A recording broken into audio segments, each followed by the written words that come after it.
আসসালামু আলাইকুম। আজ আমি আপনাদের সাথে শেয়ার করতে যাচ্ছি আমার একটি আনন্দদায়ক অভিজ্ঞতা।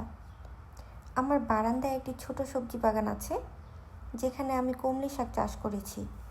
ছোট এই বাগানে প্রাকৃতিক পরিবেশে নিজের হাতে গাছ লাগানো, যত্ন নেওয়া এবং তারপর সেগুলোকে কেটে রান্নার জন্য ব্যবহার করা, এই অভিজ্ঞতা সত্যিই অসাধারণ। আমার সবচেয়ে প্রিয় গাছগুলোর একটি হলো কমলি শাক। এই গাছটি বারান্দায় ছোট টবে বড় হয়েছে, আর আজ আমি প্রথমবারের মতো তা কাঁচি দিয়ে কেটে ব্যবহার করার সুযোগ পেলাম।